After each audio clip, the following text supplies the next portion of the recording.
Thinking. What's up, everyone? This is Isaac with Hung Smash Fitness coming to you once again with my co-host, John at My Block Strongest Man. And today we have some phenomenal guests. We're calling it the Whitebeards episode. I'm assuming, mine still has a little bit of color. Some of the others have less. We've got Big Bad Santa here. We've got the Sowards and Mikey, the Swelf, the Swole Elf, I guess. So there you go. So first off, before we get started, we'll just briefly mention John's and my channels. We'll talk about that. Let's get this share going here. And alrighty. So John, do you want to talk about your channel first, and then we can mention mine? I haven't really done a whole lot, so it'll be short. Yeah, absolutely. Actually, if you don't mind, Isaac, before we get started, I have a little shout out from a buddy of mine who is actually good friends with all these gentlemen. So Darren Zola says hello, guys. I was just talking to him offline. And for those of you who don't already subscribe or follow Darren Zola's podcast, it's One More Strongcast with Godzilla. Awesome. His guests are incredible. He brings in experience competing in strongman and from a fan's perspective with his partner on the podcast. So awesome podcast to listen to if you haven't yet. Definitely follow him. He's on Apple Podcasts, Spotify, Amazon, Google, all the platforms. So it's One More Strongcast with Godzilla, Darren Zola. So just want to give a shout out there. And guys, Darren says hello. So yeah, back to my channel. So what have I been covering? World's Strongest Man. That's what there was to cover this past week. And so I did lots of daily updates there. And then of course the final results at the end. I got some heat for some of them, like right there, Isaac and Robert Oberst win. I got a little bit of heat on that one, but they're questions. They're not conclusions, people. They're open debates on both sides. So I'm glad that all of you were able to debate that one. The other one is Tom Stoltman best ever. Got a lot of heat on that one too. But again, it was a question. I never said I believed he was. I wanted to do the math. That's what we do on my channel. And some of you, I'm sorry to say, roasted me without watching it. And you would have seen that there was a whole big spreadsheet full of math that proved the answer was no. So I actually agreed with you. So yeah, we basically took the points earned out of the possible points in all the World's Strongest Men in the last 10 years. And I've recently expanded it to 20. So I'll be doing a live stream about that one soon too. And the positions kind of change a bit. But for those of you that didn't see that one, Tom was 4th in the last 10 years of most points earned out of possible points of all finalists and all World's Strongest Men in that 10-year period. One was Hafthor, actually. And so, again, I'll be expanding it to 20 years soon, and you'll see how that changes. And actually, even the best year was Martine's with 92% of possible points, and moving it out to 20 years, it may change to somebody else. So you have to tune in to see that. But that's what I've been up to, Isaac. Awesome. Yeah, you've been putting in a ton of work on that. Yeah, so these are all fantastic. If you haven't gone over to My Block Strongest Man, definitely head over there, subscribe, turn on the notification bell, and watch all of his, I don't know how many hundreds of videos you have up now. It's a lot. No, about 270. Yeah, there you go. Well, I don't have nearly as many videos. I've been busy with school and everything. I did do one video that I thought was funny. Oh, dang. So, just belly flopping into summer at 300 pounds. So that's one of the benefits of stone lifting is it didn't turn red or anything. So if you're on the fence about competing in strongman, one of the benefits is that you build up a really thick core that doesn't bruise very easily, apparently. I ended up doing 4 or 5 different belly flops and never had any bruising or anything. So I was going to say, on that note, maybe JT for his next lift could do teeth pulling chains while belly flopping into a pool or something. But we'll have to cover that a little bit later. I think you also did some in-depth analysis on what the bar sees when you bench press. Oh, yeah, I forgot about that one. That was a spur of the moment humorous video. So it's what other people see in the gym versus what the bar is seeing while you're lifting. It's always a beautiful view from up top. So Just some fun. You gotta have fun with your lifting. So I try and enjoy my time in the gym. But yeah, so now that we got that out of the way, let's go ahead and go through some introductions. So who are these people? Maybe Albie, if you want to go first, since I guess you're top center. So just explain who you are, how you got into Strongman. A little bit of. Well, my name's Albie Mushaney. I made my comeback to Strongman about 6 years ago. When my youngest son was born, I weighed 400 pounds and couldn't get my own shoes and socks on. So I decided to get in shape and started training, did a contest, came in dead last. And an old adversary reached out to me, whom I hadn't seen since 1999, Big Mike Kromer. He said, I'll write you a program and that shit'll never happen again. And he did. And I followed it, and it hasn't. That was my last ass kicking. Seems like I've been throwing down pretty good since then. So, and I've lost 100 pounds and kind of made my mark on the internet. Yep. Yeah, weren't you doing some incredible stuff with farmers very recently, showing off your new speed?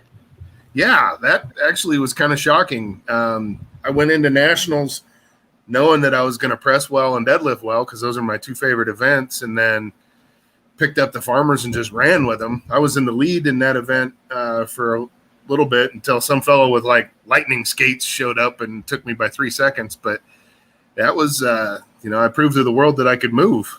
Taking second in a moving event was a pretty big deal for me. I mean, it was only 265 pounds in a hand, but we went the distance, and it felt good to be able to move. I was in a good position in that contest till the next event.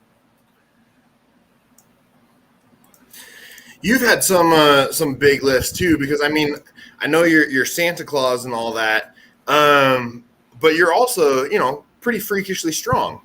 Because 635 for 5 is pretty impressive, no matter who you are. And when you're a big cuddly Santa who's also doing 635 for 5, I'd say that's even more impressive, right? So what's exciting about that is that was the first week of this training block, so it's just going to go up from there. By the time I'm going to head up to Kennewick to Mike's place mid-July and try to get my qualifying videos done for Worlds. And so I'm hoping to at least do 655, maybe even 675 by then. So for 5 reps or for five, yeah. That's a little bit more than I can do. Not a ton, but I can do 1 or 2 reps. Well, you gotta up the milk and cookies intake. That's the secret weapon. That's 3 pounds of red meat a day and some milk and cookies on the weekend. Wasn't Devin Larratt's special secret in his win over Michael Todd maple syrup? I think he was drinking it by the gallon. Well, I mean, if he's Canadian, I think they put that on everything. It's like ketchup to those people. There you go. Yeah, my wife already gets after me for the amount of milk that I drink, because I myself go through about 3 to 4 gallons a week or so, give or take, and I don't leave enough for the kids. So, well, I mean, that's why they invented WIC, right? Like, so you can eat the milk and cheese and grape juice. You just gotta have your wife go down to the office and say, "I've got another dependent. He's a big baby and goes through a lot of milk." He's a 300-pound baby, but he eats a lot. They can show them a picture. They'll get it. Yeah, there you go. I might have to shave and bring out the baby face again, though. So, any of these lifts in particular that you want to talk about, or that you're especially proud of? Actually, the one there with the it's not even a lift. Go back down a little bit, where you see the other guy in the car with me.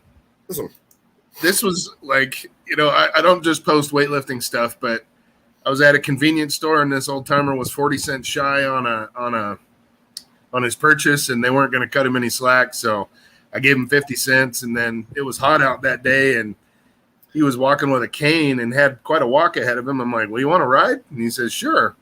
And he goes, "Which one of these cars is yours?" And I was like, "The pink one." And he goes, "Well," what he said was, I think he questioned my car's sexuality, but he enjoyed the ride. And that's one of my, my prouder. I put all my proud moments on the Instagram. It's not just lifting. It's just helping some old timer get to his house was kind of a good afternoon. Yeah, I was just reading this one before we got on. That was really a touching story. It's awesome you were able to help out, but I wouldn't expect anything less from Santa.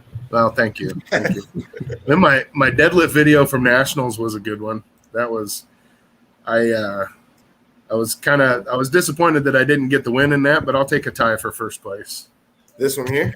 Yeah. Nationals looks like it was an awesome time. We actually had the crew on here recently, Phoebe and Willie and the gang came on. Liz was on here as well. So seems like it was a great time. How did it go for you? I tell you what, despite injuring my arm, and because going into the fourth event, I was half a point out of first place. And the next two events were good for me. I had awesome runs with the sandbag at home, but I didn't have a keg to train with, but I've never had a problem with the keg. And picked it up a couple of times before I went, and I had a good beat on what I was going to do. And then when Nick blew that whistle and I yanked it off the ground, I felt my bicep pop. But I had so much momentum that it came all the way up, and I kept it.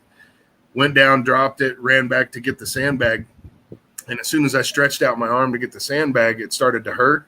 And when I tightened up around the sandbag to lift it, it just felt like a knife going right into my bicep. And I knew my day was done right there, and it was just heartbreaking because my mom had recently passed away, and I was all about doing it for her, and to go from having a legit shot to win the whole thing to now sitting on the sideline crying like a baby, it was pretty heartbreaking. But I had some really good friends there with me, and after a couple of good cries, I cowboyed up and supported them, and it was just ended up being an awesome day. I wouldn't change the outcome of that weekend. I would do it 100 more times. Well, first of all, I'm really sorry to hear about your mom. Thank you. Yeah, but I was reading in another one of your posts. It turns out the injury wasn't too bad, right? So that's good news. Yeah, I don't know if I've got some kind of superhero power thing going, but for the amount of pain that I was in, I expected there to be something really wrong.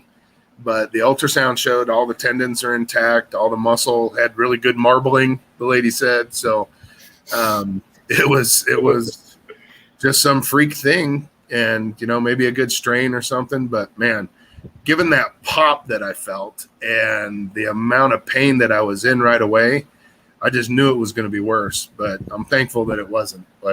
So many prayers were answered, and they weren't my prayers. I had so many people just offering support, and it was just unbelievable to me how many people just came up and hugged me, and told me how sorry they were for how it ended. And it was just too much on the heart that weekend. It was just a perfect weekend, even with an injury, that took me out of the running. I still finished 7th. Even after, zeroing the next event, not even doing it. So it's not a terrible weekend, but man, it was an emotional roller coaster to say the least. Yeah, Strongman's is unique among sports in that way. There's just a lot more support than you see in other sports, and it's a great thing to watch. Yeah, there really is. It really is. Randy Cole, the guy who went on to win the thing, he had a good event, and he just retired from the Army, so he's growing this big, beautiful beard. And I said, look here, dude, you beat me today, and I'm going to hold you down and shave that beard off. You ain't allowed to have it. And he's like, nobody's beating you today, dude. He goes, you're killing it. You're on fire. And then 3 minutes later, I'm tearing up my arm. So I don't know what kind of voodoo he put on me, but it worked. He ended up with the win that day. But I wouldn't have wanted it to go to anybody else. Randy's a good dude, and I was real proud of him for finishing strong. Good. That's awesome. Yeah. Well, maybe Jason, if you want to move on to you for a little bit, and then we'll give everyone a 10-minute time or something, and then we can kind of go for a free for all at the end. So Jason, what about you? How'd you get into Strongman, all that sort of stuff? Well, I'm 53 years old, and I've been lifting less than 4 years. So I'll just put that out there. So I didn't even get started until I was 49. But my knees weren't working. I was having trouble going up and down steps, getting up off the floor. Shoulders were banged up. And I called my brother up one day, and I said, "Hey, if I start going to the gym, will you work with me?" Well, I knew he went to the gym, but I had no idea what kind of dysfunction he had going on. And so I'm assuming you're talking about JT. Yeah, I'm talking about JT. Okay. So I end up going to the gym that he goes to, and it just happened to be the gym where Chris Vaccio kept all of his equipment. And the only type of lifting I've ever done is strongman lifting, and it just grew on me. Fell in love with it. Started competing pretty quick. It didn't take me long to start competing. I did my first competition at age 50, and just took off with it from there. Is the basics. Got pretty banged up that first year. Got a hold of John Mauser, and he said, "I can fix you." And he's been working with me, and so it's been going pretty good, But that's the basics how I got into it. I just was banged up, and thought that maybe developing a little bit of strength would help me out. John does his share of old time lifts as well, right? Oh yeah. I think what John does is he sits in this closet at Viking Performance at 3:00 in the morning, and he comes up with this stuff, and he says, Sowards will do this, and it ends up in my programming, and so I think he has a good time with it. So he assumes the dysfunction is genetic. Is that what you're saying? Yeah, I think so. And he does some pretty dysfunctional stuff. Nice. But that's awesome. Yeah, it's interesting because I work. I'm a physical therapy assistant, and I'm going back to school right now to try and get my doctorate. Working towards my doctorate. But it's interesting working in physical therapy for several years. We would have a lot of people come in with knee pain and stuff like that. And it's really interesting because most of them just sit around. They never do anything. And as soon as you start getting them active, getting them stronger, they go from, being borderline ready to be operated on, knee replacement, everything else, to, maybe the pain doesn't go away completely all the time, but a lot of the time it gets to the point where they're like, oh, well, I can live with this. I can live a normal life and be functional and not have to worry about it. So it's pretty amazing how beneficial physical activity really is for you. Yeah. Well, one thing I was thinking about this earlier today. 4 years ago, I was having trouble going up and down steps. Mm-hmm. On July 10th, I have a squat of 525 for reps in a competition. So that's quite a bit of progress in a few years. Yeah, I'd say that's pretty good progress in a few years.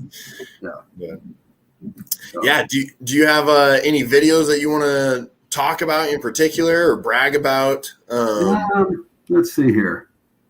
See if there's anything that pops up at me here.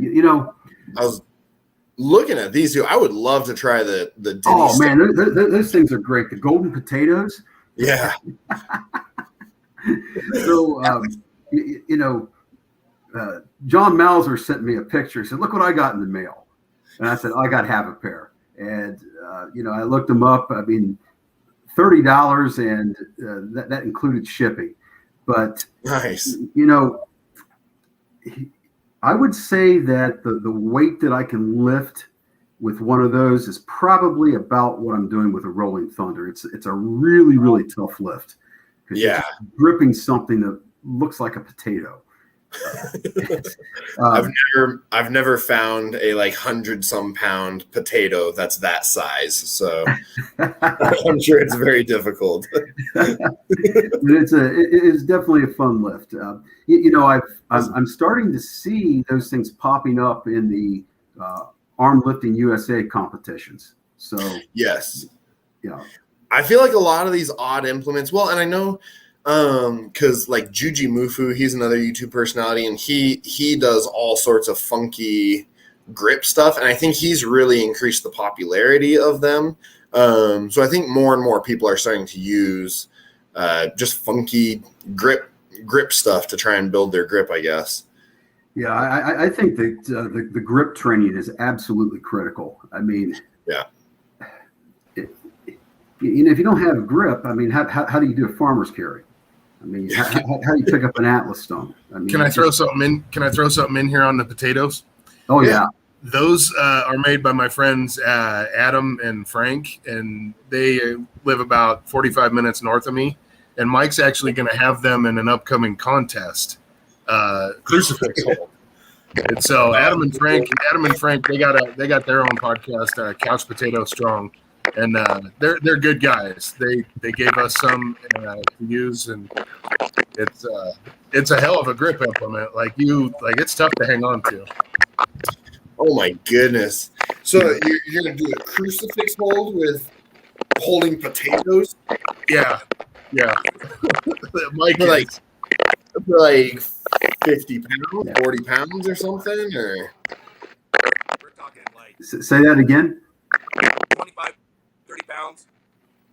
okay. Likely. You're kind of faint there, Mike. Can't hear you very well.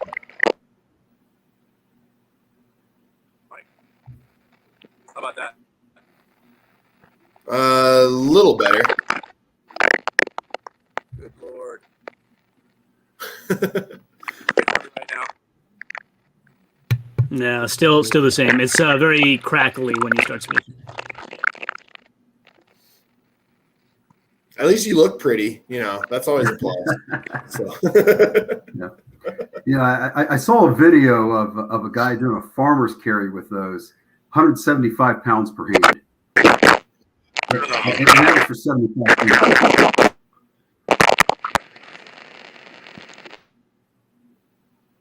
That's pretty impressive, though. The other thing, Isaac, that's really interesting while Mike's working on his audio, if you want to scroll down a bit, there is a post Jason has of doing a block press while laying back on an Atlas stone. That's pretty interesting.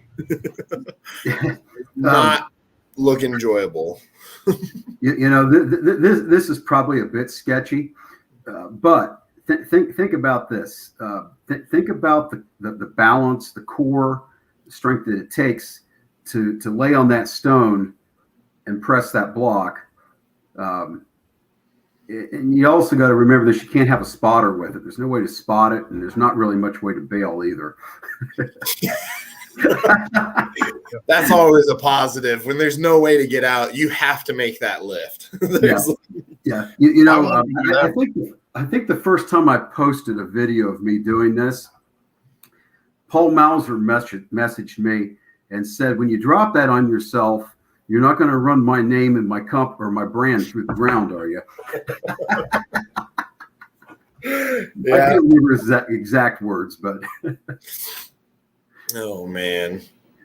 Yeah.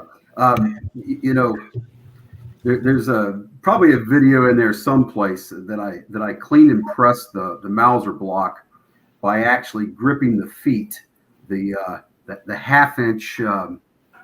I don't know how far down it is, but it's something that it's a little tough. But I definitely. Oh wait, stop right there for a second. I'm pointing at it like you can see it. Do you see the orange bucket? Nope, I don't see any fingerprints on my screen. Yeah. Click on the one with the orange bucket. With the orange bucket, this one here? Yeah. Oh man, there you go. That's a 69-pound hub lift right there. And that's pretty impressive. Yeah, I felt pretty good about that. And some this will show you some of the. I mean, that's showing the ability. But here's a way that I'll train some grip. I just take the idea of chains like you would on a bench or squat or any other lift, and add it to that, and then. And that's just flipping it up and just pressing it fingertips. But yeah, I was going to ask, for someone who's never done that before, isn't the 45 alone difficult to hub lift? A little bit. Yeah, I'd say initially, definitely, until you get better at it. But yeah, 69 pounds. If you work that with it, lift you're is going to get it. world-class. What's that, JC? I mean, if you work with it, 69 pounds on that lift is actually world class. Is it really? Wow. Oh, really? Yeah, that's. I'm telling you what, I've tried that and tried that. I think I've hit 55 pounds on it, and he's over here picking up almost 70. You know what I mean? I've got a decent grip. You know what I mean? It's like, my goodness. Yeah. Well, have you tried your teeth, JT? Because you might be able to do a hub lift with I your can teeth. pick it up with my teeth. Yeah, I got a 190-pound deadlift with my teeth, but I can't pick it up with my grip. I'll tell you what. Jason, are the those posts that we saw above on the dirt floor, was that Mammoth? Yeah, actually, that was Strongman Corporation's Nationals. Okay. I got schooled by Chad Coy and Grant Higa. Yeah. He's a monster. Isaac knows Grant in passing, right? Yeah, he came out in some of the competitions I did. He was the, I forget what you call it, not the moderator, the ref. There you go. That's the term. Yeah. He was the guy telling me I messed up. So yeah, I know Grant. He's a great guy. So if you see the deadlift video there, I failed that lift. I mean, a lot of people failed that lift. Grant pulled that. It had 22 plates on it. Yeah, that one. All I'm going to say is that that was a warm up right there. I don't know why I had a mask on, but right here, there's 22 plates on this. And I can't even move the implement. You can't see Grant, and he's repping away 10 reps.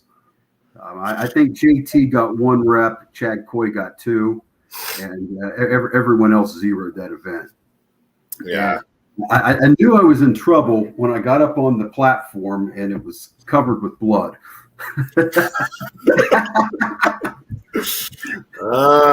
That's the trick. Yeah.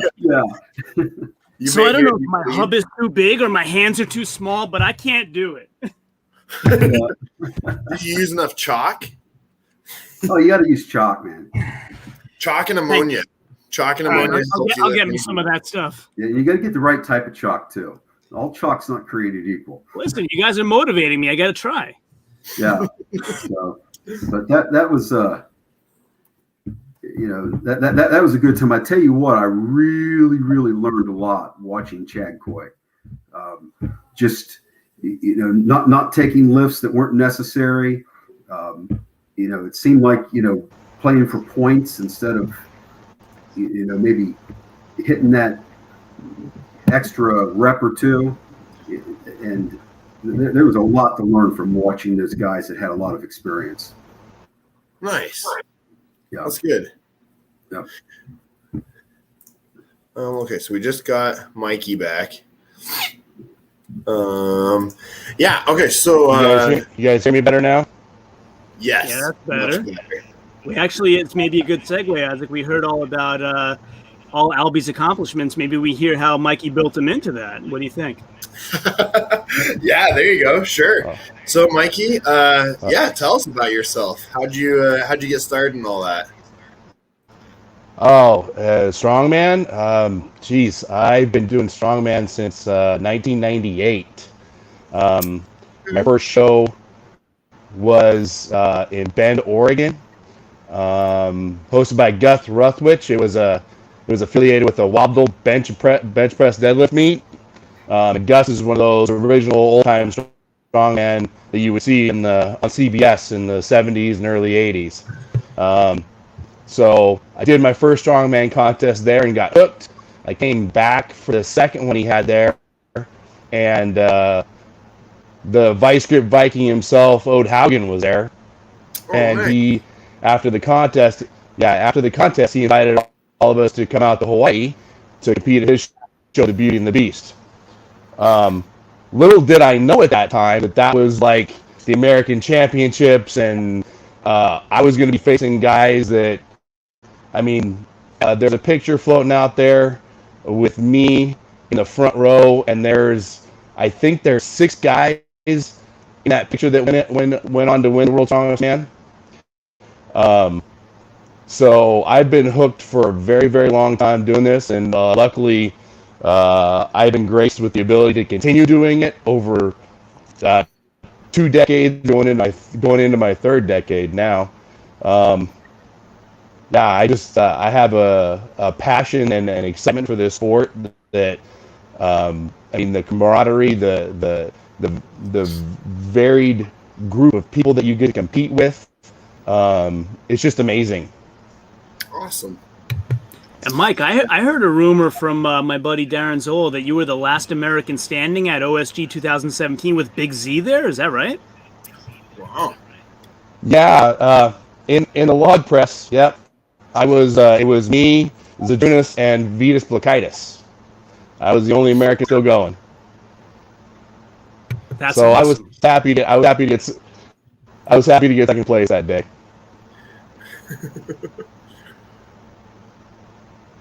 Yeah, that was. Oh, that's the medley from USS that we just did, USS Nationals. Unfortunately, it's a kind of a bittersweet victory for me on this one. I've got my belt sitting back here behind me. I was the only pro that decided to sign up and show up on that day. So I was more there for putting on a little bit of a show and helping my buddy out. Nice. Looks like we lost him, but I'll say, oh no, he was the only one to show up because once he signed up, everybody else was scared. I don't doubt it. He said he was there to put on a show. He sure put on a show. I don't remember the last time he's been beat in a pressing it. Well, it was Big Z beating him because 2019 at 2019 OSG, he smashed everybody in the Viking press. Like I got 5, Nick Best got 5, and I think he got like 14 reps with that. And they said it was 300 pounds in the hand, but it had 10 45-pound plates and 2 quarters on it. So I can't imagine that was 300 pounds. Are you back, Mike? I covered for you. Yeah. Oh, you talking about the Viking press? Yeah. There was no way that was 300 pounds. That was pretty heavy. And, you know, I that's one thing that I've always been good at is pressing. So I've been kind of not emphasizing my press as much and working on my deadlift, which I've brought up now. And so I'm looking forward to getting to OSG this year. And I definitely want to run through all those weights all the way through 700 and not have to kill myself. Yeah, I'd say it's usually a good idea not to kill yourself during a competition. But yeah, well, you know, sometimes when you're going at it, sometimes you gotta kind of let it go and let it run free. There are times when I plan, just like he was talking about with Grant and Chad earlier. You know, sometimes you play the game, you're not going to hit the numbers the guy in first place is going to get, so you settle for second. But sometimes when it comes to contests like OSG, I mean, it's Masters World Strongest Man. I'm not going to not pull the trigger on everything I can get. Yeah.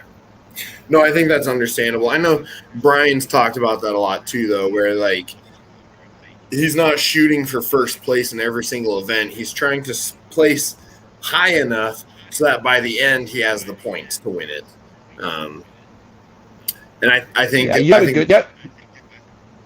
You definitely have a good shot. If you're finishing first, if you're fishing, second or third or even fourth, and you're doing that the whole contest long, you still have a good shot to, at the minimum, make the top 3.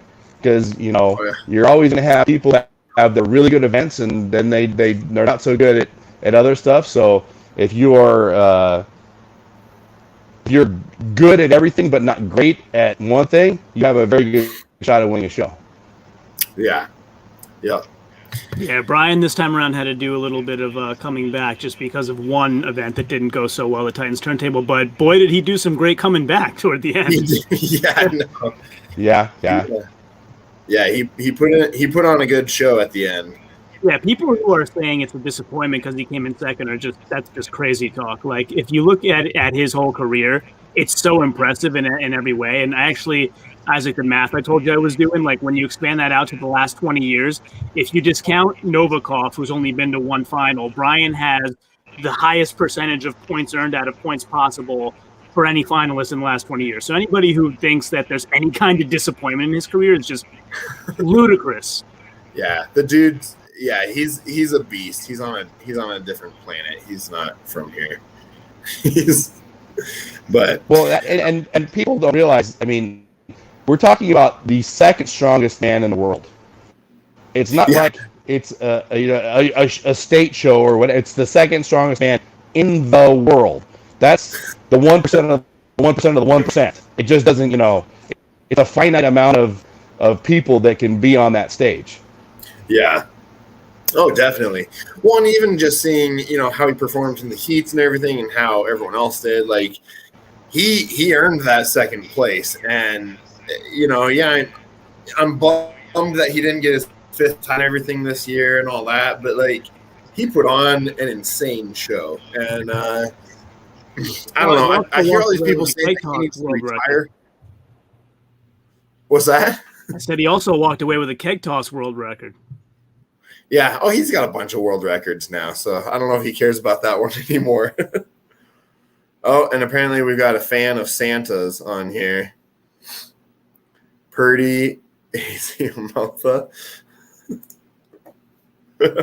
So that gal actually showed up at Nationals her first try, qualified like a month and a half earlier, showed up there and absolutely crushed it. Won the championship. She got to walk with a belt. So she was a good kid. That was it was fun to have her in our little club. Damn, I'm gonna have to follow her on IG. Let's see if you're on there. You got to. She trains out of Arizona with Marshall Zinn, who's just an absolute beast down there. okay. They train in an unair conditioned garage yard thing in Phoenix. You know how damn hot that must be? Oh my goodness. Like the only way to make that work is to train at like 4 a.m. Yeah, I know. It looks right? absolutely brutal. Yeah. Just looks brutal. Yeah. 1, 2, 3, not it. I got an air conditioner in my garage and can't get it cool enough. Like, nope. I belong in the North Pole. Yeah, I agree with you there. I much prefer the cold. When I was in the military, we deployed off the coast of Iran and everything for a while, and it would cool down to like 95 degrees at night for a while there. And it's just when you're standing on steel and only half the spaces have air conditioning, it was pretty miserable. I decided very quickly, I don't like sand, I don't like heat, I don't like any combination of these. Nope. You're like, By the way, I'm already following you, Pretty Mother. I forgot, but we already follow each other.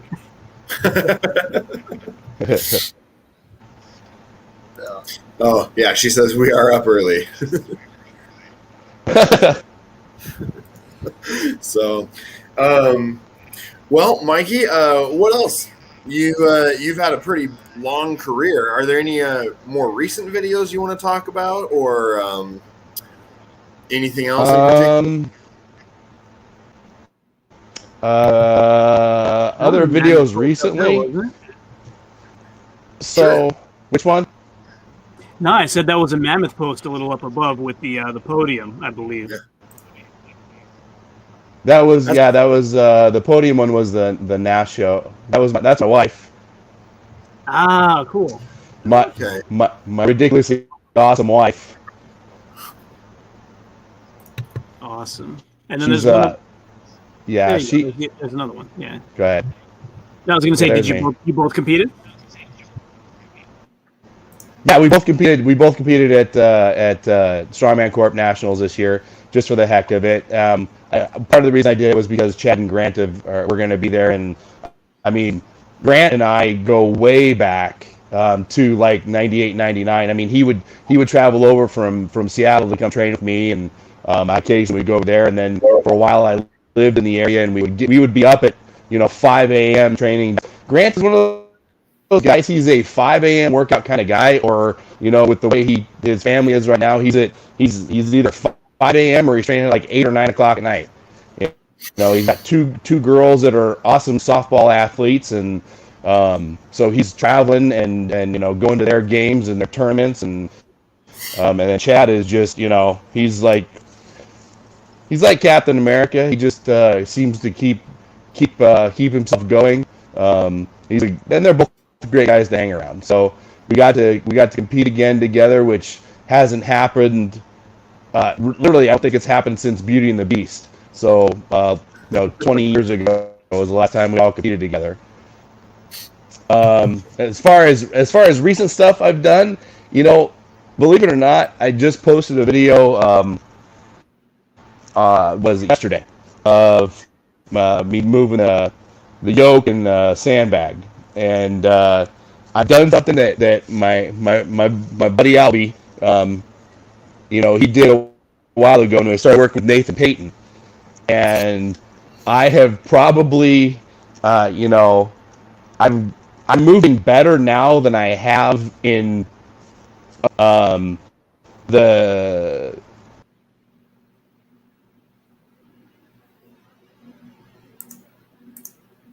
Oh, Okay, I'm gonna cover for him again. Better than he has in probably a decade, because Nathan trimmed 20-some pounds off of him in a couple of weeks. He fired up the diet plan, the meal plan, 2 days after we got back from nationals, and he's gaining on me. I'm down. I had reached 313, and I think he was down from 340 to 320 even. So. wow. Even though he looks so much bigger and thicker than me, he's only about 7 pounds behind. So, yeah, I tell you, Nathan is well worth the investment. Anybody that has the means to hire that guy, it's just absolutely amazing. He's got my diabetes turned around, and he's getting Mike just absolutely scary. Yeah, for people that don't know of Nathan Payton, he works with Brian Shaw, he works with Travis Ortmeyer. I believe he works with Tom Stoltman as well. Am I right? Yeah, Tom and Lou. Yeah, and I think he's also working with Hawthorne stuff too, or is Hoff still on the vertical diet? No, he's got Eddie Hall dieted down to whoop Thor's ass. So I'm totally down to talk about right. that match. You guys want to? That after we let JT have his say, then maybe we can do the opinions on the Thor Eddie fight and all that sort of stuff. So JT, tell us about yourself. How'd you get started doing all? I mean, I don't even know if you compete, because all I see of your videos are you pulling your car with your teeth and all this sort of stuff. So. Yeah, I mean, to say it in a nicer way, for anybody looking for strongman innovation and creative ways to do things, I think JT is the prototype, right? You look at stuff that he does to get ideas on how to do things differently that might be exciting. That's what you look at right there. That was the other day. That was after my little bicep popped there, and I thought, well, I'll just pick up something with my teeth and my other arm, and I think I'm going to be okay. Just like Albie was talking about that initial pop. I think I'm going to have a trouble picking up stones, but I tested my deadlift today, tested my grip, and it looks like I'm going to be able to compete here in a couple of weeks. Yeah, I compete. I've been competing since 2017. One of Chris Vacchio's, and I went over and did the Viking Highlander Masters. I came in first place in that, and then I came in first place in Moss Wrestling, and that got me an opportunity to go to the Arnold.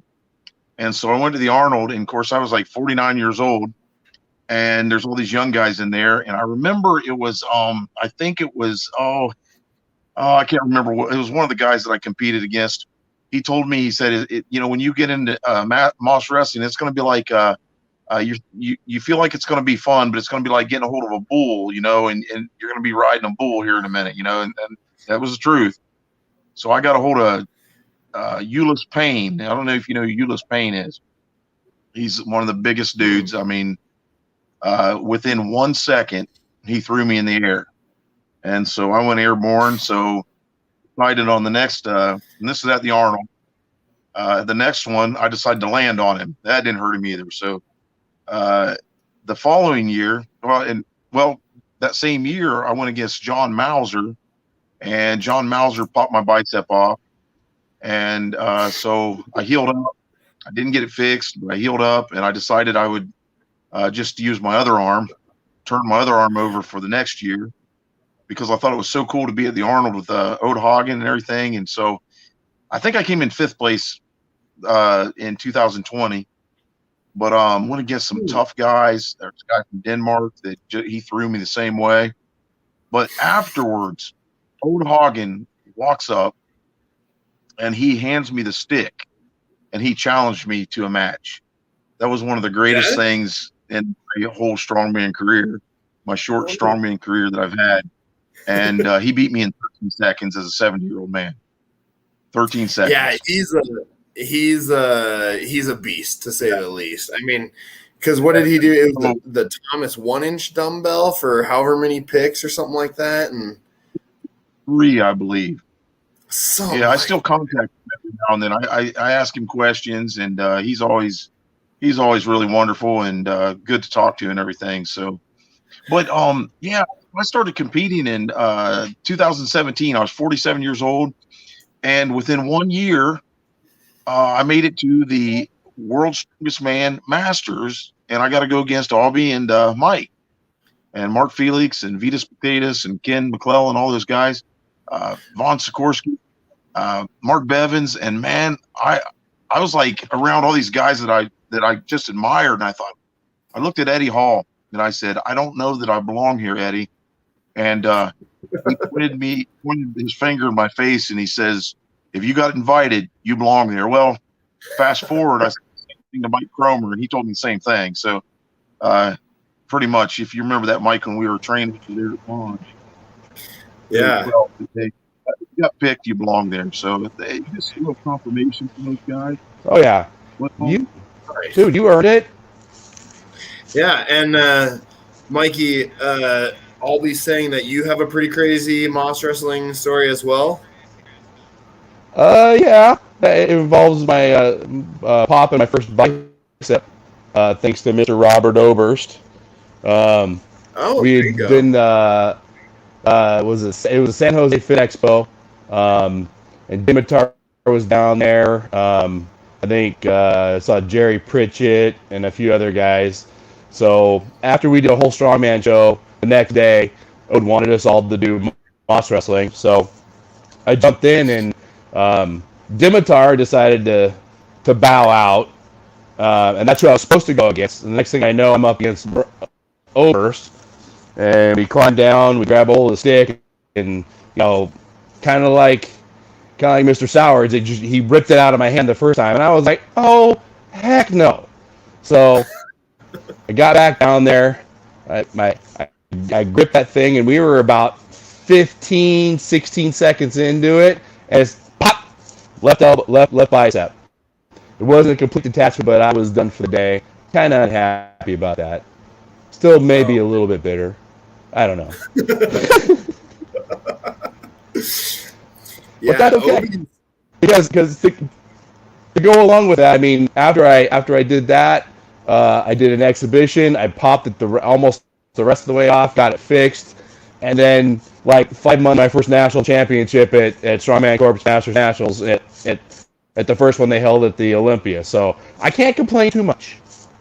Yeah, that's pretty good. Yeah, I got to meet Obi the other day, and I'm 6'5" and 300 pounds. Like I'm not a small guy, but the first thing I noticed about him is I was like, yeah, we're probably about the same size, but he's got 100 pounds just in his head compared to me. So I don't know where he stores it. Like it's actually rock. Okay. That is the biggest noggin in all of sports. Oh, no kidding.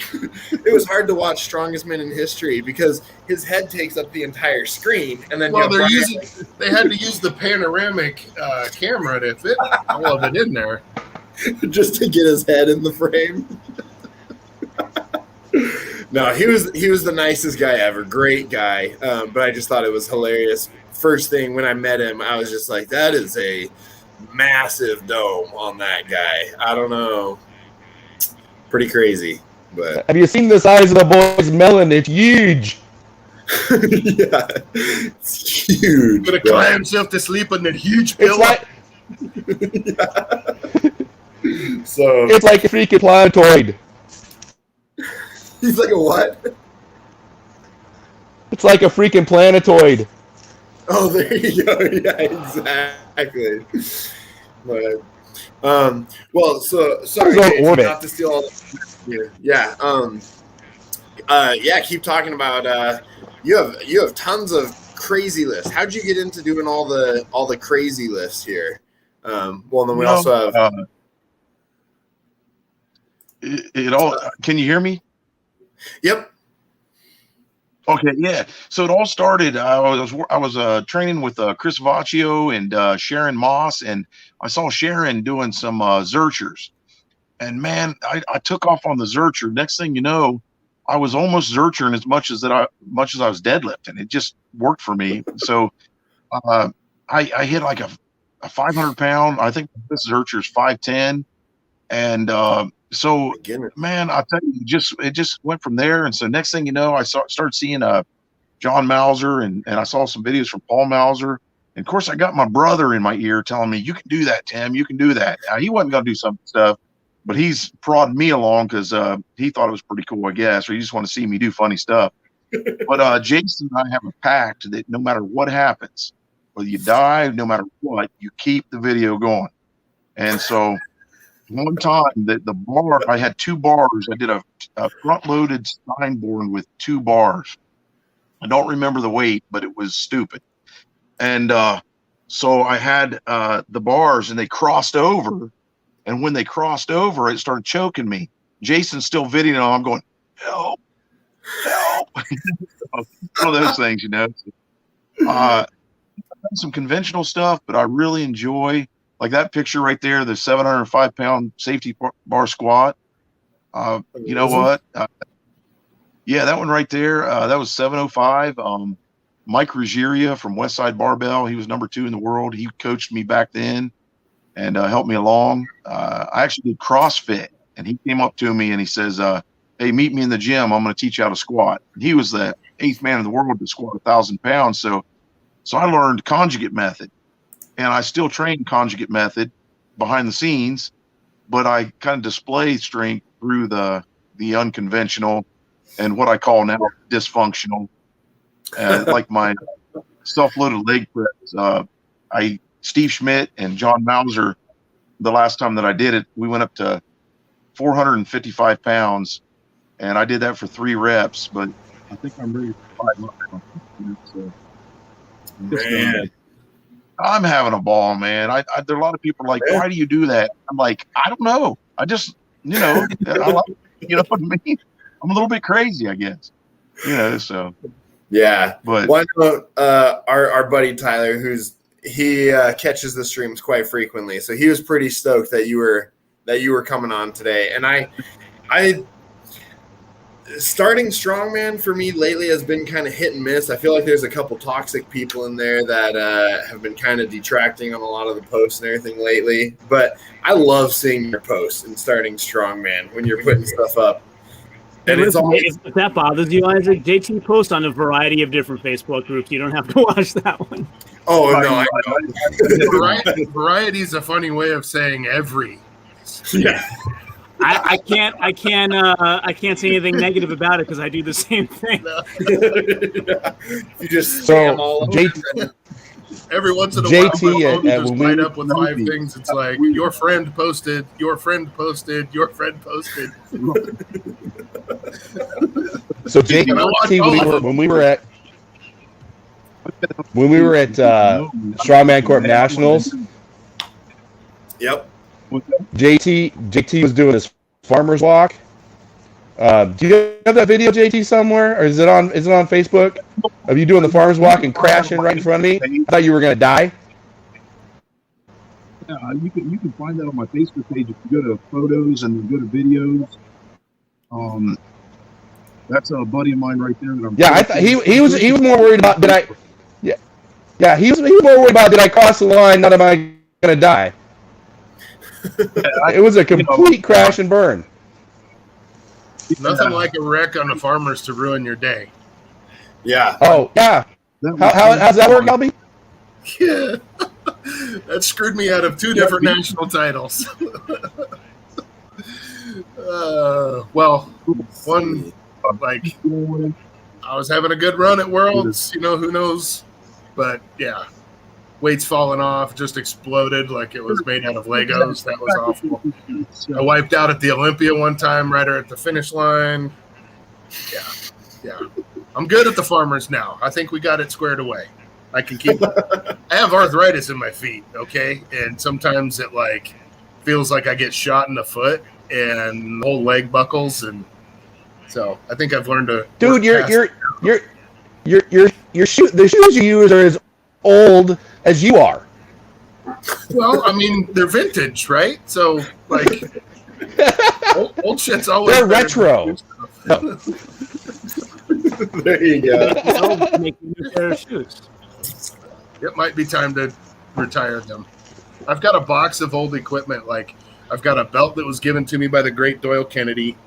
I've got some knee wraps that were given to me by this old timer in town that was just an incredible bencher, but he ended up with Alzheimer's and passing away. But having some of his gear was cool. So I have this like box of keepsake equipment, and so those shoes will end up in there because they still have blood stains from my first deadlift workout making my comeback. So, I'm all about the nostalgia. On JT, so Tyler's asking, would you like to go after the backlift record? I thought that said backflip, and I'm like, yes, he will. Backflip. The black. I want to see do a backflip. 6,000 pounds. What was that, JT? Maybe a third of that. Yeah. I think Bud Jeffries was just a third of the world record of that, and man, he's a lot stronger than I am. That's a crazy lift. I've done it, but I don't know. I just don't have the setup for it. I'd like to, if I could get a good setup, I'd like to see what I could do on it. But I have done it. If you scroll down on there a little further, you might be able to find something. I'm page there, and I'll just kind of look. Oh, here's a funny one. Click on the one where I've got the band around my neck. This one? Yeah. Or this one? Yeah, one of those. Let's just see what kind of crazy things happen here. Okay, go back to the other one. I was going to say, that looks like it could be dangerous. I don't know. I'm not a huge fan of weights swinging around like that. Right. If you go back to the other one, it's even worse. The one next to it. You figure he's probably had all the kids he's going to have, so it's... Right. I have it in my teeth on the other video, the one next to it. In your teeth? You have a band in your teeth? Yeah, I've got it in my teeth. If you Look around there. I'm literally holding in my teeth while I'm doing all that crazy stuff. Modern day Franco Columbo. So, see, this one maybe. you sanitized you it go. first, right?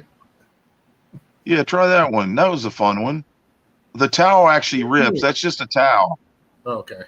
Oh, yeah? And, yeah, I decided to hit a couple deep dish plates with a towel, and as I lift it up, it just decides to. It's tearing as I got the towel in my mouth. That's cool. That was a nice follow through. Yeah. Yeah, you gotta get that in there. I gotta try that one plate. So much fun. I don't know. There's a self-loaded leg press on there somewhere. Yeah, I was kind That's of the one looking for one of paid those. for. And I, There's a hands-free squat right there. which one? See the one with I've got a white sweatshirt on and red shorts. It's keep going down, right, go This to the one? right. Let's see here. A little higher up, it's you can see a squat where I'm standing there. I can't see your cursor, that's why I can't. Oh, this one right here with the white shirt and the red shorts, you said? Yeah, try that one. Oops. This was a fun one. I won't use spotters for these type of lifts because it's too dangerous for my spotters. Yeah. Yeah, at that point it's easier just to bail and let the weight hit the floor. Yeah. I did this blindfolded the other day with 500 pounds, and I had to let the weight hit the floor. So I saw that. Yep. I saw that too. That was awesome.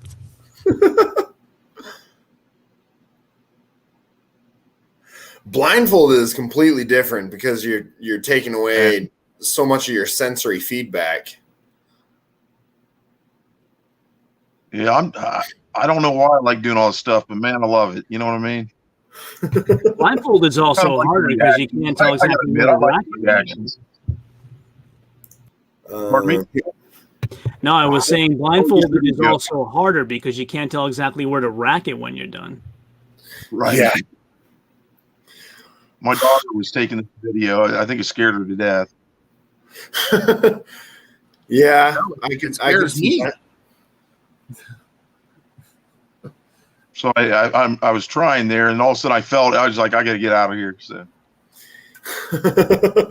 Well, at least you ran straight forward instead of at a slight angle and knocked yourself unconscious on one of the uprights or something. That would have been YouTube gold, though. Yeah. Put on Hey, one there's of my Sowards. self-loaded. Yeah, we find music too. That's great music. That's definitely lifting music for me. Yeah. I love this video though. I watched it and I was like, is that a carabiner that you have in your mouth or is that an actual leather strap? That's a leather strap from like probably 30 some years ago from an old time strongman. I just had to clean it up real good and put some duct tape around it, and I started using it. You at least Lysol it a little bit. Yeah, get the green stuff off of it. You know what I mean? Good times. Yeah, exactly. I'm having a blast. And then recently, I'm coaching a man. team. I've got about 15 people that I'm coaching, and right out of my garage. And we've been buying all kinds of implements, and some of those guys are starting to compete. So, and then I got to judge my first competition. What day was that, Jason? Was that Saturday? Yeah, Saturday. Yeah, that was Saturday. I judged. Yeah, it was so cool. I didn't even know I could do that, and it was. It's going to be how I can stay in the game. I think if as I age and everything. Oh, and then Tyler, I missed this comment. He says the Masters backlift record is around 3,200 and open is 5,400. So you might be able to hit 3,200. Oh, I'm sure I could hit 3,200 on that. I thought we were looking at 6,000, so that's a possibility. I'd like to draw everybody's attention to that towel and plate that were just hanging from Bro's mouth. Do that again. I got one plate. There ain't no way I'm getting two.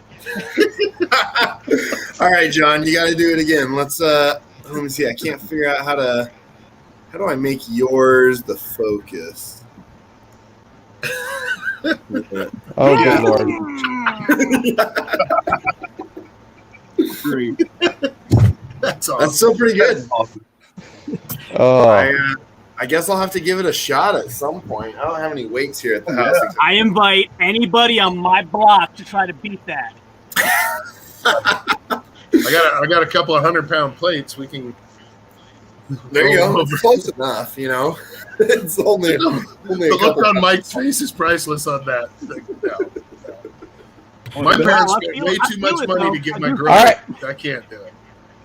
you know what? Yeah, Albie, when you're up here, we'll just give it a shot. We'll throw a 100-pound plate on there and see what happens. Okay.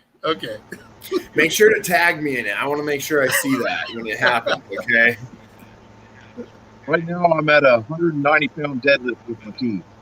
I'm trying to get to 200 pounds, so we're going to see what happens.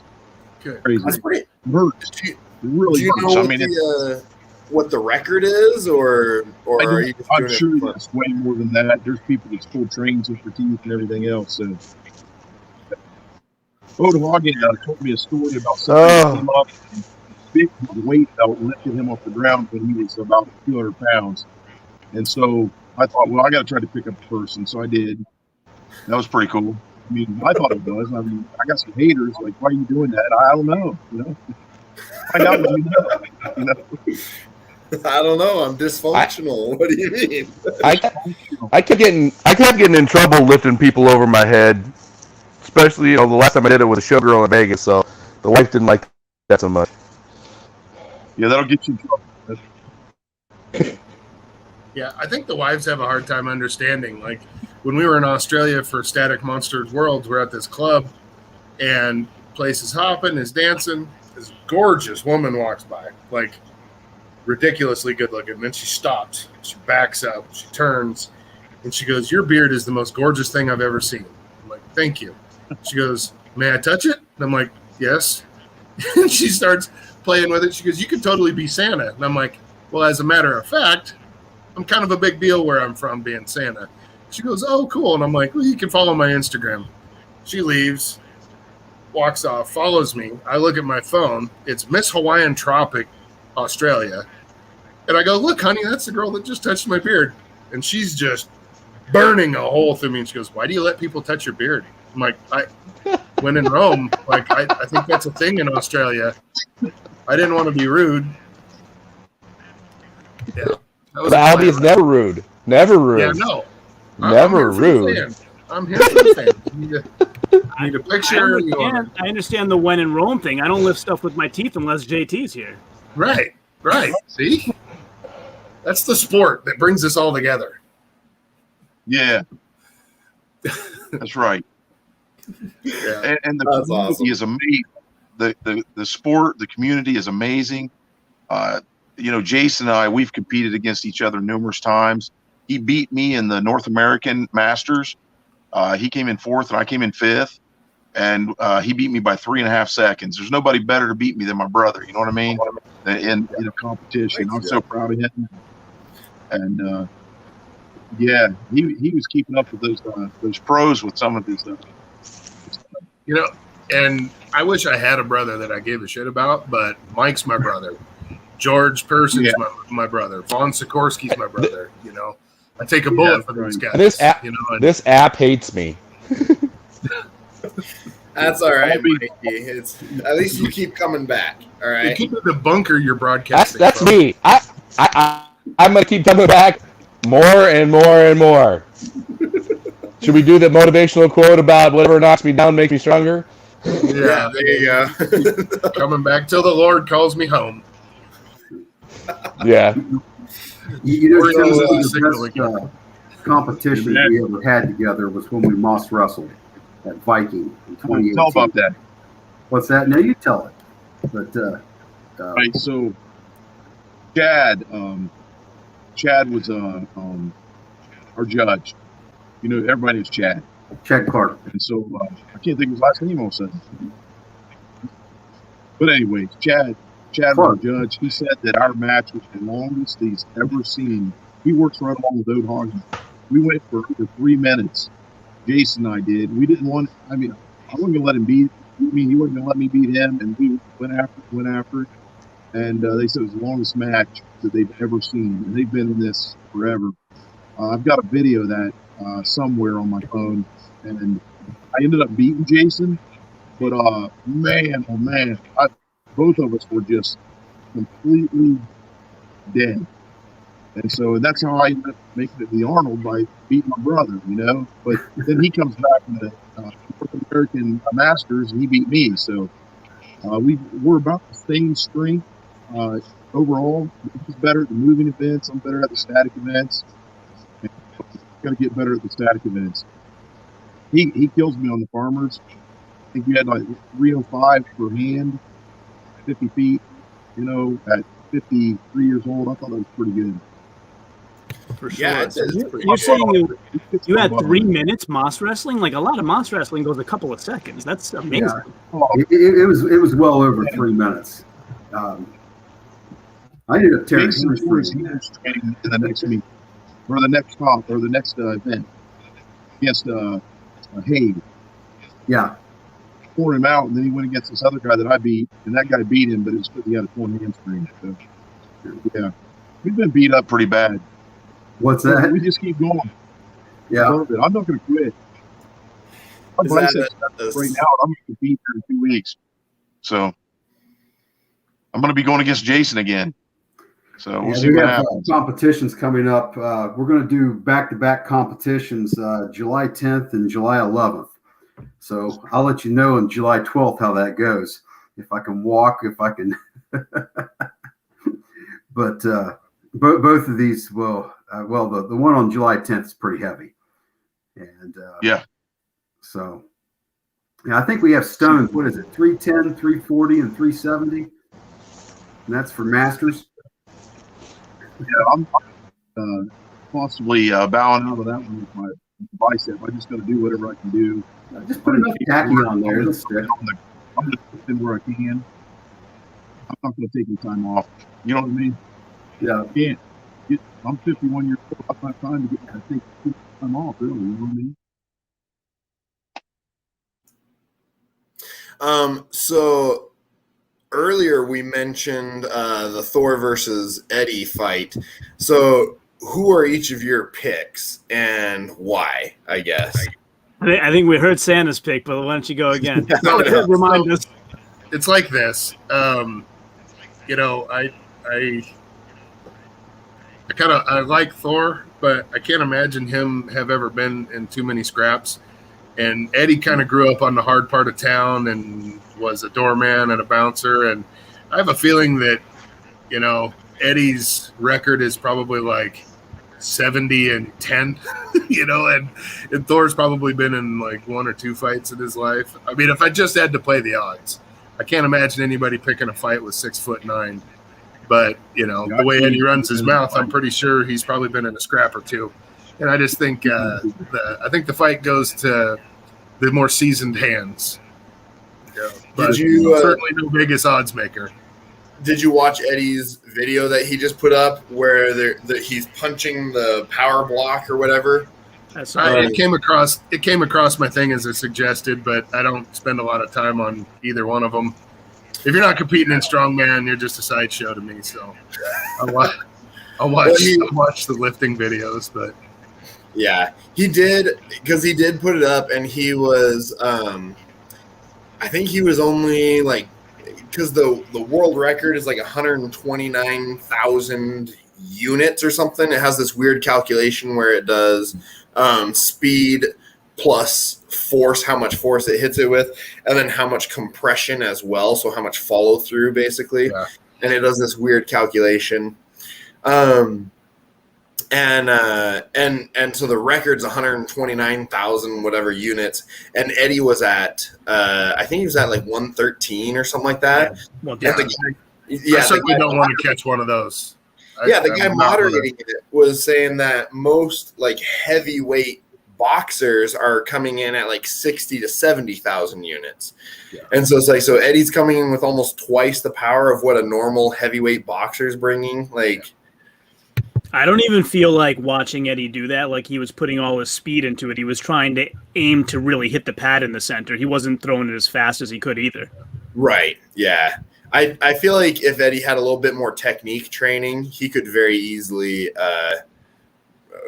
apply more power basically. But it takes a long time to be proficient in a sport like that. A lot of people just think it's swinging, for the fences. Yep. There's so much to boxing, and it's so much more than people realize until they get in the ring. My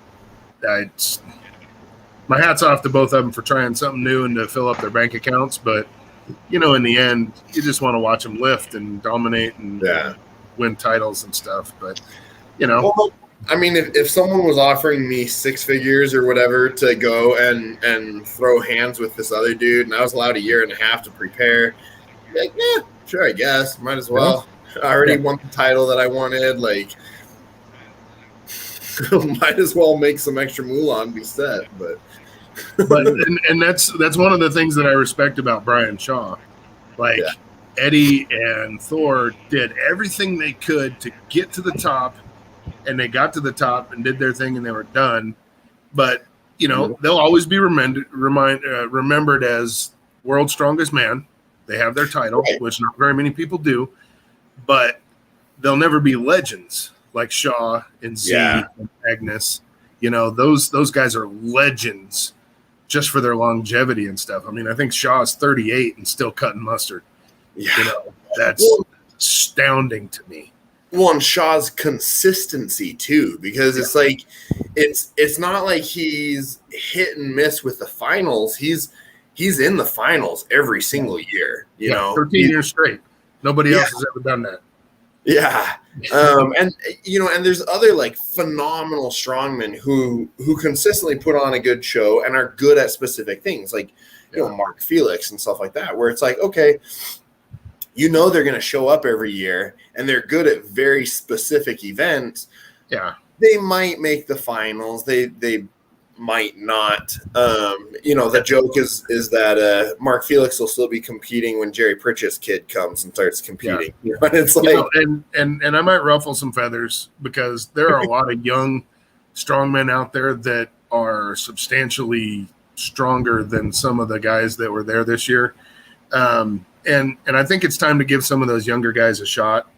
I saw firsthand Terry Holland's power when he just absolutely waxed everybody at OSG in the Masters class. So my respect for Terry is through the roof because that guy, you know, can still handle his business. But some of the other guys, you know, maybe let them do their Masters World Championships and stuff, but let some of these younger guys, you know, Wesley Claiborne and Gabe Pena. I have no doubt that either of those guys could have put on a damn good show, you know, and it's time. And I know I'm an old guy. I like watching old guys still do that. But like Ken McClellan, there's no reason that dude shouldn't be competing at World's Strongest Man. When he was a tester for all the equipment and had faster times, you know, that's kind of a thing. You need to that is true. And give him a free share. You know, give him a shot because story. He's a little bit of a freak.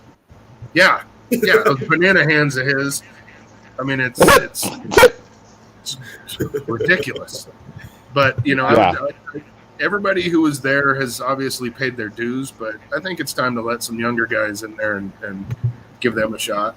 Wes Claiborne definitely should be in there. I don't know who I would pick to come out, but Wes Claiborne is so impressive in so many different lifts and so many different events that I think he might not be quite as vocal as some of the other guys and doesn't get himself the attention, but from a what he can do standpoint, he absolutely deserves to be there. Yeah. And then, go ahead. And that's where like Evan Singleton has an advantage because that guy's front page news all the time. You know, and he's a tremendous athlete. And I've trained with him over in Pittsburgh, and he's a big dude and he's strong, but he's got his, you know, mouth running enough to where you can't ignore him. So that gets, you know, he's going to get a lot of playing time, which he deserves because he's a brute. You know, he's just an absolute freak. Yeah, I wish he didn't get. I wish he wasn't sick this time around. I was actually like, I had predicted him to do better, and I think he would have if he wasn't sick. Yeah, and that goes back to like. Brian Shaw packs all his own food. He eats the same stuff there that he ate at home. And I know not everybody has that in the budget, but man, what a way to do it. Better than vegan burgers or whatever it was. So. Oh, that's horrible. It's just ridiculous. I was talking to Laz about that, and he said he hopes that was just one menu option and not the whole menu. I'm assuming it was. I'm assuming it was just an option. And like, so Nathan, and I'm sure Mike's the same way, but he's got me on 3 pounds of meat protein a day in 8-ounce servings. So, you know, eating 3 pounds of meat a day, and then you show up for the greatest spectacle of your sport and get handed some mushroom veggie soy sauce thing and think that you're going to like put out to the best of your abilities. That's just does not compute. Yeah. Does not compute. By the way, I have something to say about Gabe Pena too. Gabe was on my show. I interviewed him. One of my best interviews ever. Great guy. He was really under the impression that he was first alternate for months, right? And so like and I gotta say, like, from my perspective, it seems unfair. He got there, he was an alternate. Alternates are not guaranteed to get in. But when an opening opened up and they brought up the hard issue from last year that he's been cleared of as the reasoning, that didn't really seem to jive. And also they kind of put him, gave him a chance to get extensive testing through all of their expert doctors that were on staff there, which is awesome. And he passed all that and he still didn't get in. So I'm befuddled on that one. I really wanted to see him compete. It sounds like he was ready to and cleared to, so I don't know what happened there. Yeah. You know, and there's a lot of behind the scenes stuff that goes on, and you know, maybe they just liked the other guy that was next up. You know, who knows? Like, World's Strongest Man has made some questionable decisions since the beginning of their run in '77. So, you know, but a lot of people, you can't really question it because they're still the big game in town, and if you want to participate eventually, you got to keep your mouth shut. What do you guys think about the specialized strongman of today versus the aggregate of people from all different sports of the past? Well, I would have put Bruce Wilhelm and Bill Kazmaier up against anybody. You know, Bruce Wilhelm, I'd say, or Don Reinhardt, you know, first 2,400 pound totaler. You know, I put that guy up against anybody. And like Kaz had said, he goes, I was as strong as I was because that's all I needed to be. He goes, if I needed a 400 pound log, I'd have had a 400 pound log. You know, if I'd have needed a 1,000 pound deadlift, I'd have had a 1,000 pound deadlift. You know, he just did what he had to do to win. You know, and I have every confidence that he could have hung with anybody these days. I think he did do a 1,000 pound car deadlift once, didn't he? He did like a 1,422 pound car Yeah. deadlift. Yeah, I was gonna say, yeah, he's definitely in 4 digits. Yeah. Yeah, it was over that. Yeah. Yeah. Uh, And you it, know, it was like, With the specialized, I mean, well, with it, you know, we're now in the age when, you know, almost all the implements, and they're even bringing up, you know, different things to simulate the implements that everybody can get into it. And so, you know, you have in the 70s and 80s, you know, you had guys from a myriad of different sports. So you saw a lot of Olympic athletes. well, Ken Patera was actually, you know, he's an Olympic athlete and then pro wrestler, but he showed up and you know, made a good showing of himself. But, you know, I back think in he the had a day, back injury for a lot of that one, though, didn't he? yeah. You know, and then back in the day, it was truly, you know, like an all-star athletic thing. There were Olympic shot putters and stuff, and they would throw in events that helped those guys. Like they had a tire throw, I think, in Prim, Nevada, when who was it? Strength coach at Las Vegas University. It kills me. He was one of my favorites. Anyway, but they would, you know, do the tire throw and like spin it like a hammer. I actually wouldn't mind doing that one. That one kind of looks fun. Yeah, wasn't it John Kolb was the shot put champion that was doing very well with that tire throw? Yeah. Yep. And then, you know, some of those events were pretty cool. Like I would love to give a shot at the incline log, like bench press. I would kill that. Mike would kill that. Oh, that would be our jam. Like, please bring that back. That's just something we would kill. You got me interested about wrestlers now. Well, it looks like JT and Isaac had to step away, but you got me thinking of wrestlers now. Best wrestler to ever compete at a World's Strongest Man, or actually, best wrestler strongman period. Probably that dude that's Mark Henry, obviously. That's why I took away World's Strongest Man, because he was Arnold. But yeah. And then who's that big dude that wrestles now? Braun Strowman. Adam Scherr. Yeah. That guy was a freak. Andrew Scher. That's what it is. Yeah, Andrew Scher.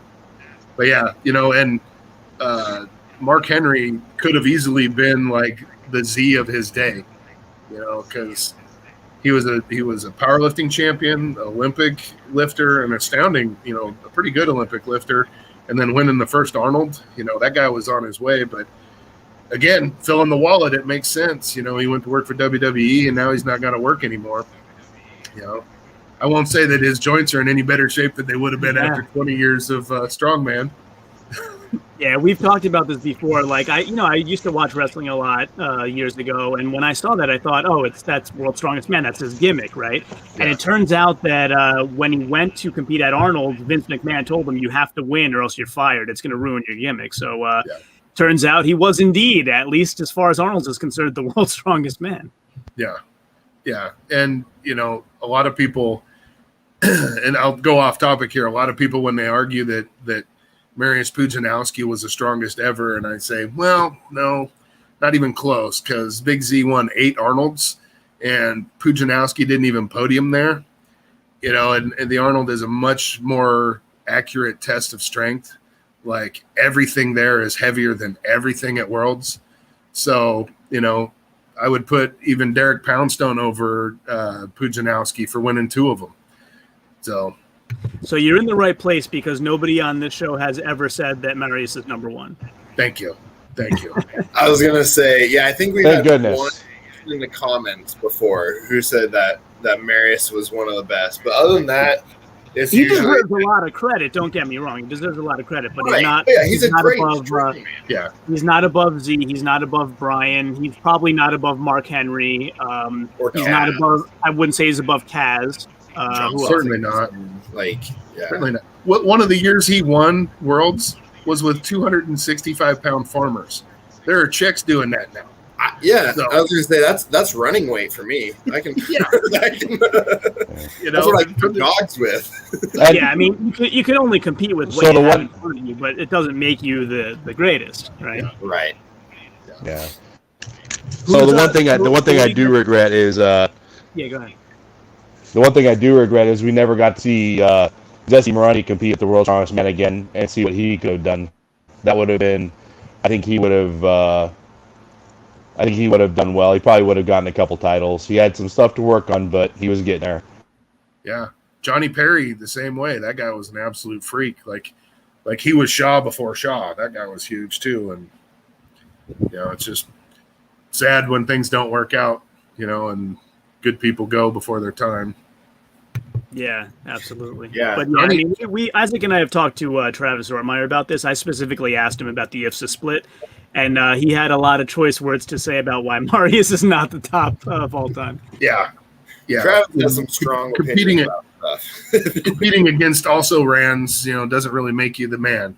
Yeah.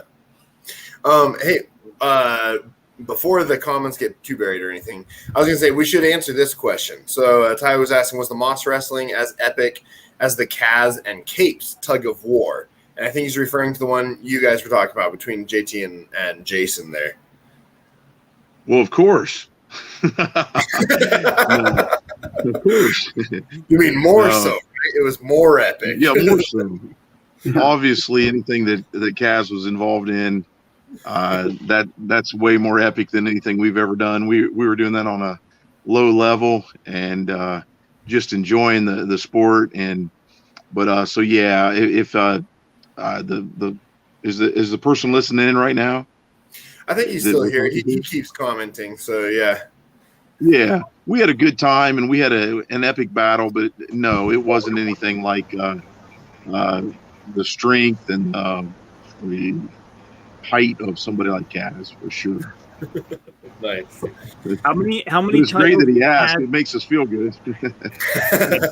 Yeah. Here's the question for all of you. How many titles would Kaz have if they kept inviting him back when they should have? 6. Yeah. Yeah, 6. yeah.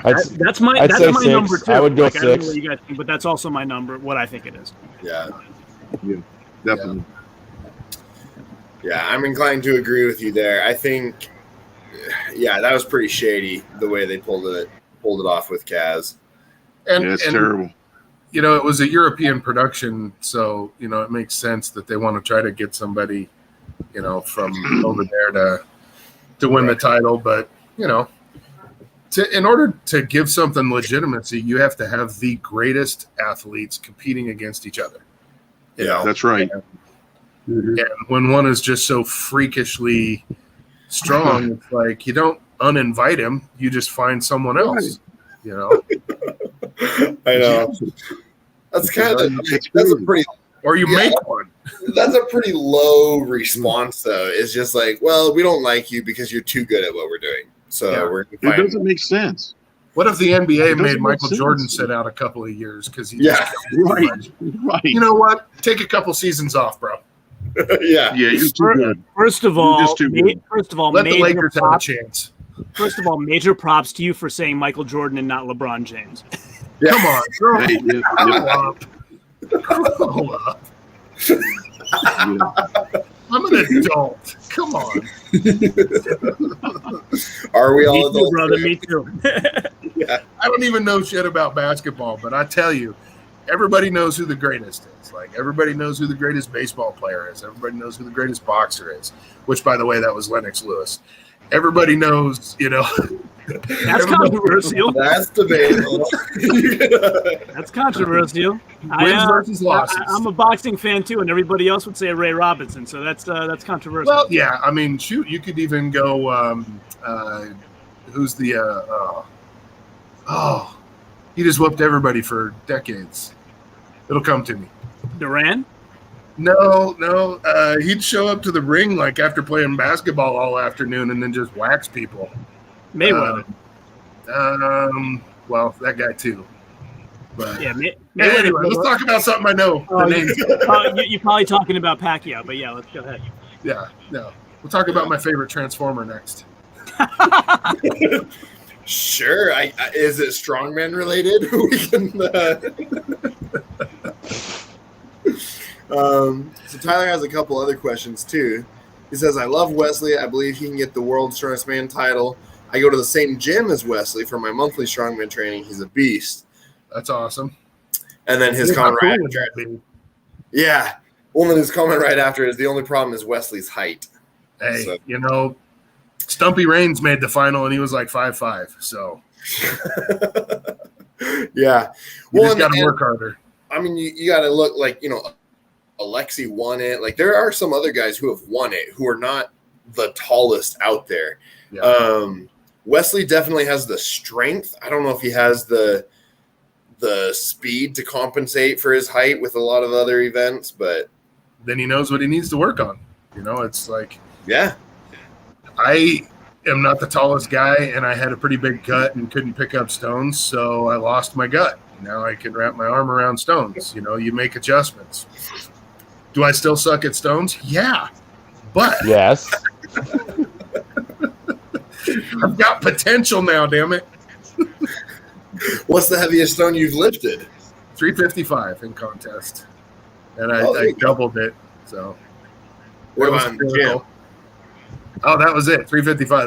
That's Oh. not even yeah, I don't pick up stones unless they're specifically in a contest that I'm going to do. So I might go a year in between touching them, which I There should you probably go. stop that. I should probably just kind of add those into the thing every other week. Yeah. Mike's like, Every now and then. Yeah, I much prefer stones over any sort of bar work. Mhm. that does not compute. I think it's because I'm not very, I'm 6'5" and 300 pounds, so I'm a little on the light side for my height as far as strongmen are concerned. But I have like a 7.5 foot wingspan. Like, I can almost touch my knees. I got these really long arms, which means it means that overhead pressing and bench and all that sort of stuff is miserable for me because the distance I have to travel. But stones are pretty easy because I can just wrap my arms twice around the stone and be good to go, basically. So the key to getting better at the pressing at 6'5" is to just gain another 100 pounds. Because your arms won't seem as long if they're this big around. Yeah, I'll keep that in mind. Yeah, I'm just here to help, dude. Thanks. Yeah, if you can send Pro me tips. money to buy the food to do that, then So Ted Arcidi said one time when this guy asked him, he goes, "I just can't gain any weight." And he goes, "What are you eating?" And he rattles off all the food he's eating. He's like, "All right, I want you to put some gravy on it." And he goes, "Gravy." And he goes, "You heard me. Put some gravy on it." And he goes, "On what?" And he goes, "Everything you eat." And the guy's like, "Well, what's that going to do?" He goes, "It's going to make you huge." You eat ice cream, put some gravy on it. I guess I guess that'd work. I mean, Ted Arcidi had a 700-pound bench, back in the day when nobody else did. So Well, I'm I put nowhere gravy near on it for too long, and but- it probably clogged up the arteries. Mike, you are a handsome fellow when you get that close. You can see all the gray beard coming in. You can see it all. Coming in. That's awesome. Well, what's cool is Mike's growing that out because we got 3 more episodes to film of the TV show this year. So we might incorporate, the Santa and training into the. Maybe I can afford some better internet so I don't keep getting kicked off. Maybe That's just right. have it plumbed into the bunker you're at. Yeah. Well, we're still glad you were able to make it, Mikey. I mean, that's still a plus.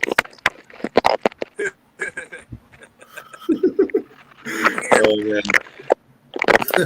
Oh well. Well, we should probably start wrapping it up here. We've been going for about an hour and a half, and it's ridiculously hot in the office here. So if you can't tell, I'm pretty sweaty just sitting here. So I kind of want to go back into the air-conditioned part of the house. But yeah. So just in closing, there we go.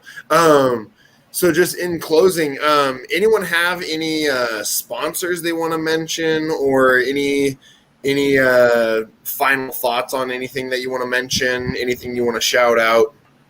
Go ahead. Yeah, I'd like to mention. Albie, you talked about a TV Sub-Zilla. show. You want to talk more about that? What was that? I'll let JT get out what he was going to say, and then I'll plug that. Yeah, Sub-Zilla sponsors me. They're a supplement company, and look them up. Man, they got good product, good people, and so just want to give them a little plug there. So yeah, that's all I got. Okay. Well, first, before I talk about the show, I made a new friend this year, and he showed up at nationals, and he just has been so good to me with giving me clothes and stuff. This is the Kratos Strength. Andrew, he made me a set of tights that had Big Bad Santa down the side that were a big hit at the show. So I gotta thank Andrew at Kratos Strength. He was awesome. But the TV show, it's called You'll Be Home for Christmas, and I get families into homes just in time for Christmas and get the houses all decorated, and it's magical. Mike was one of my swells. His training partner, Big Dom, was the other one. It was just a really fun show. And HGTV wants us back for 3 more episodes, and then possibly even getting something else going with Discovery Plus that's more strongman related. So that'll be fun. Yeah. That's awesome. Thank you. It's all the beard's fault. What network is the Christmas one? You'll Be Home for Christmas playing on. I want to catch that. So you can actually catch it if you've got HGTV on demand anywhere. You can look it up and watch it anytime. I still have people finding it and sending me messages going, "That was so awesome what you did." And I'm like, "Thank you." By the way, I want to second what you said about Andrew over at Kratos. He's an awesome guy. I'm buddies with both him and Albert Brand is a good friend of the show as well. So I was wearing that same shirt yesterday, just not cut off. So I rock it as well. I gotta customize it so everybody can see the traps of power there. Yeah. We'll call you Obi. They're getting there, but they're not nearly that size yet. I gotta put on at least 50 pounds so that my traps can get to that size. Yeah, they get pretty ridiculous when I'm deadlifting. So it's but I cut all the sleeves off because I figure if people can't see them, they don't know I lift. So it's cut off and everything. They think you're just a jolly Santa then? Yeah. No. So Mikey, before your internet drops you again, anything you want to shout out? Definitely just shout out to Sowards. Big time helped me. Been working with them for a while now. Something Albie got me into. Thank goodness. Okay. Yeah. I heard Cerberus. You can cut out there a little bit. He sounds like the baby monitor from the movie Signs. You got aliens, bud. I know. It's that's the downsides with Wi-Fi and all that sort of stuff these days. It's wonderful and it's horrible at the same time. Well, this was fun, guys. Nope. We haven't had given Jason a chance yet. Jason, anything you want to shout out or? Yeah, I'll shout out Mauser Strength Dynamics. I mean, if you need coaching, look up John Mauser, Facebook, Instagram. One thing I'll say is he understands that there's a difference between an aging athlete and someone in their 30s. He understands that they need to be programmed differently. He understands that recovery time's different. He gets it. So, I mean, if you're looking for coaching, get in contact with him. So it's John Mauser. I think most people know who he is. So that's who I'll shout out. Is he just in person, or does he do things virtually as well? Both. Awesome. Yeah. So, yeah, and I'll tell you one thing that's pretty cool. I mean, he shows up at just about every one of my competitions. And, with the exception of last year, I'm competing, 10, 11 times a year. So, that's pretty cool when a guy shows up in Vegas or shows up in Kentucky or wherever you're competing, and he's there coaching you through the show. So, did he show up in Vegas for you, or were there other things that he was showing up in Vegas for? He had at the Vegas one, he had 3, maybe 4 athletes at nationals. So, nice. Yeah. So, but this past weekend, I mean, he did drive 3.5 hours one way to coach me through a non-sanctioned competition. So there you go. What can you say about that? Well, awesome. How do you compete 10 times a year, dude? Like, it takes me 3 months to get ready for a show and 2 months to recover. I don't know. I mean, I just do. The thing is, I'm in it for the competition, and the training is something that I have to do to get to the competition.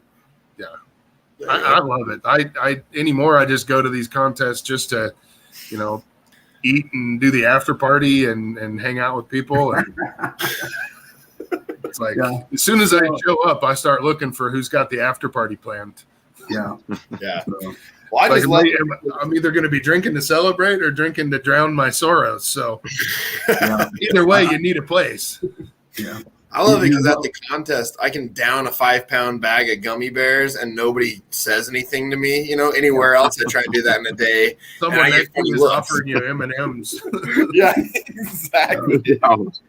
And in Minneapolis, the first thing Mike and I did was hit Walmart and buy an ice chest. So we rolled in there with our bags, dragging an ice chest full of food and drinks and fruit.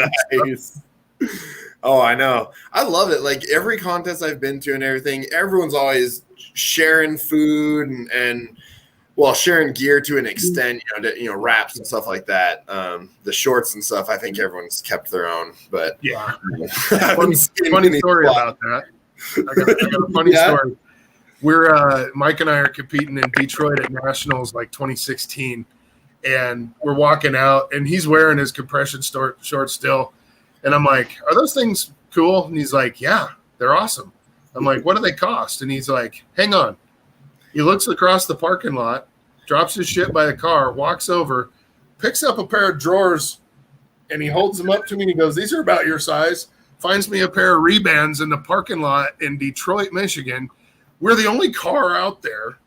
And I'm like, all right, I still wear them today. Oh, yeah? Take them home. Run them through the wash. I'm like, those are my panties now. Thanks, Mike. At least you ran them through the wash. Yeah, I mean, I'm not a germaphobe, but damn, those things are right. Yeah. And you guys have a good story about a equipment that went wrong during a lift. Poor Oberst.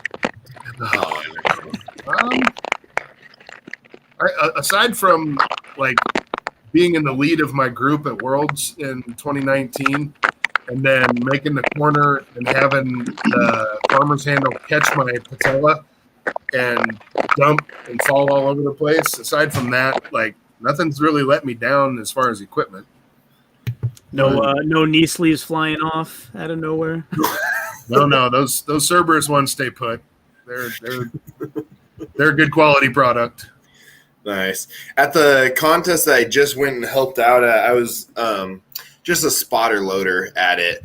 And one of the guys, it was his first contest ever. He was competing as a novice lightweight. And he had these they're like the Atlas deadlifting straps or something like that. They're the cheap ones. Yeah. And I think it was like first pick or something like that on the deadlift, it snapped and it ripped off. And so he was ready to walk away. And it was awesome because a bunch of the other guys ran up there right away and like ripped theirs off. And they're like, here, put these on quick, like keep going. And so it was pretty awesome to see where like just that camaraderie and everything. And it's his first show. It was like second event or first event or something that they did, and has this like equipment malfunction. And nobody let it slow him down, and it was, I can't remember if it was for time. No, it was for max weight. So he had a set amount of time to do his rep and everything. But so I just thought that was pretty cool to see that camaraderie and people run up and right away, trying to help him out and get him to keep competing. And that's what's awesome about the sport. Like at OSG 2017 or 18, Derek Poundstone was our official for the truck deadlift, and I had just tore up my knees on the yoke because I had my pick height too low, so it turned into like 1,000-pound partial squat, and that tore my patella tendonitis up. When it came time to deadlift the truck, I'm a pretty good deadlifter, and when I couldn't get that thing airborne, like Poundstone, who's holding the clipboard, supposed to be judging me, is like leaning forward in his chair, screaming. He goes, "You almost got it. You got it that far. Finish it." And I was like, "This is Derek effing Poundstone screaming at me to finish this deadlift." I'm like, I was mad that I couldn't just because I didn't want to disappoint this dude. But it's like, you don't see that in any other sport. That's just what was. That was just awesome. Even if I never got to compete again, I have some of the best memories in my whole life from the last 5 years. Oh, definitely. Yeah, no, I definitely agree with that. Yeah. And I'll admit it, a lot of it is Mike's fault because I wouldn't be as strong as I was without his coaching. And, he's like he's like my handler at all these things. Like I'm a big dumb baby still.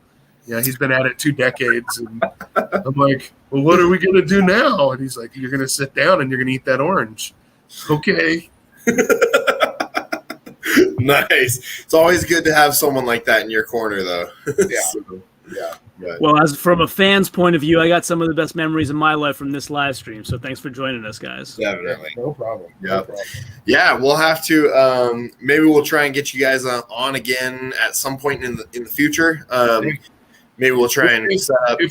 If we do, I'm going to have Mike come to my house and sit here with me. I was just going to say we'll figure out something. I'll scoot over a little bit. He can perch on your shoulder, just sit there and peek over your shoulder the whole time. I got the good Wi-Fi at the house. You just sit across the table. Nice. Yeah, it's a bummer that he keeps. I'm waiting for him to pop back up again, but not seeing him yet. So, but yeah. Anyways, thank you so much for joining us, and maybe a couple weeks or a couple months or something, we'll try and do White Beards Part 2 or something, and get that going. And by the way, speaking of big babies who need some handling sometimes, with all due respect, Isaac always forgets to ask the audience to please subscribe while you're on here.